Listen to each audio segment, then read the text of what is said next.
Hello, welcome to my channel the winners. कैसे हैं आप लोग? उम्मीद करता हूं आप लोग खैरियत से होंगे। मैं आपका दोस्त सैयद राशिद अली एक मरतबा फिर आपकी खिदमत में नए टॉपिक के साथ हाजिर हूं।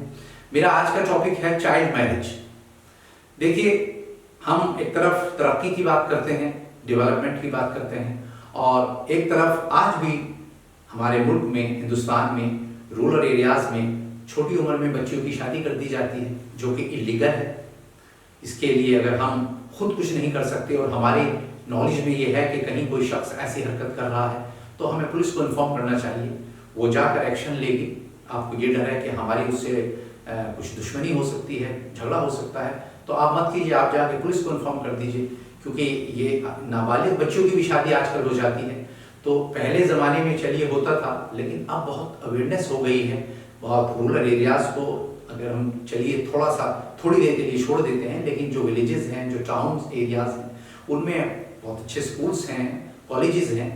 तो अब ऐसा नहीं है कि लोग अवेयर नहीं हैं, बहुत ज़्यादा लोग अवेयर हो गए हैं एजुकेशन की वजह से। अगर अब भी हम इस काम को नहीं छोड़ते हैं और हम इसमें दिलचस्पी नहीं लेते हैं, ये हमारी और आपकी मॉरल रिस्पॉन्सिबिलिटी है कि हमें इसके लिए एक्शन लेना चाहिए। और जब इस तरह की हरकत हो रही है तो उसके लिए तो खुसूसन उस वक्त तो फ़ौरन इमीडिएटली एक्शन लेना चाहिए। क्योंकि जो लोग इस तरह की हरकतों में इन्वॉल्व हैं, जो इस तरह के, ख़ास तौर से मैं पेरेंट्स की बात कर रहा हूँ, जो बच्चियों की शादी कर देते हैं, जो अभी अच्छी तरीके से जवान नहीं हुई, ग्रोथ उनकी अभी नहीं हो पा रही है, डेवलप नहीं हो पा रही है, तो उसमें उस कंडीशन में उनको मालूम नहीं है कि वो न तो मेंटली तौर पे न फिजिकली तौर पे अभी शादी के लिए तैयार नहीं है।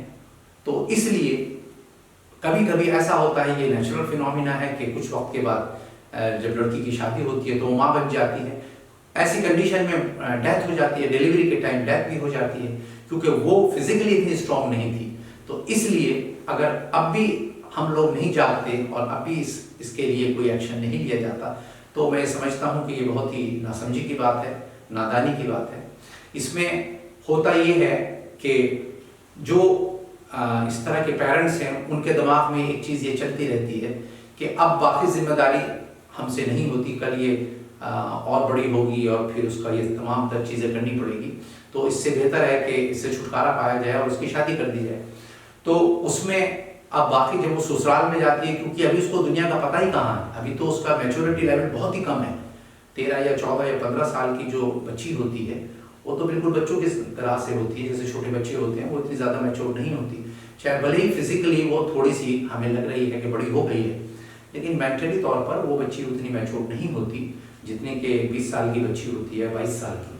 तो इसलिए ऐसे जो पेरेंट्स हैं, जो इस तरीके की चीज़ों में इन्वॉल्व रहते हैं, उन लोगों को हमें समझाना चाहिए। अगर हमारी नॉलेज में इस तरह के लोग हैं, उनसे प्यार से बात करनी चाहिए, उनको बताना चाहिए कि इसके जो रिजल्ट्स हैं, इसके जो परिणाम हैं, वो बहुत ख़राब होते हैं। ख़ासतौर से आपकी बेटी की ज़िंदगी का सवाल है, और वो जो उसकी मदर है वो भी एक औरत है।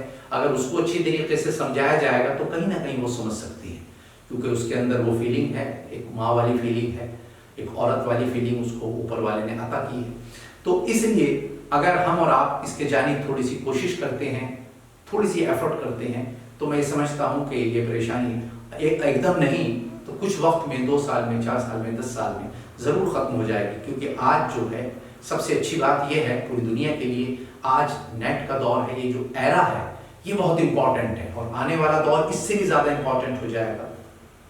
आज हर चीज़ पॉसिबल है, कहीं जाने की कुछ ज़रूरत नहीं है। आप गूगल कर लीजिए, जो भी आपको देखना है सब चीज़ें फाइंड आउट हो जाती हैं। और ऐसी चीज़ें भी जो हो रही हैं, इसके लिए आप कहीं भी कंप्लेंट कर सकते हैं, नीचे से लेकर ऊपर तक बता सकते हैं। अगर कहीं इस तरह की कोई घटना हो रही है और आपके नॉलेज में है, तो आप उसमें बिल्कुल भी उसको इग्नोर मत कीजिए। ये मत सोचिए कि इसका ताल्लुक मुझसे नहीं है या मेरी फैमिली से नहीं है, तो मैं इसमें दिलचस्पी लेकर क्यों खाम का ये झंझट पालता हूँ, क्यों परेशानी मोल लेता हूँ। नहीं, ये हमारे ये जिम्मेदारी है, इस मुल्क के हर आदमी की ये जिम्मेदारी है कि अगर हम रोक सकते हैं इस तरीके की, एक नहीं इसमें कई जिंदगी को हम रोक रहे हैं। क्योंकि मैंने आपसे जैसे अभी अर्ज किया है कि कुछ वक्त के बाद, 9-10 महीने के बाद बच्चा हो जाता है, तो उसमें कभी कभी 1 साल या 1.5 साल में बच्चा हो जाता है, 4-6 महीने तक बच्चा नहीं होता। तो उस कंडीशन में फिर बच्चा भी मर जाता है और माँ भी मर जाती है। तो इसका मतलब ये 2 जिंदगी को खत्म कर रहे हैं। तो इसलिए अगर हम और आप उन लोगों को समझाएंगे जो उनके पेरेंट्स हैं तो उनकी समझ में आ सकती है। प्यार से समझाइए, और अगर हमारी और आपकी बात नहीं मानते तो फिर पुलिस बैठी है, आप पुलिस की मदद ले सकते हैं।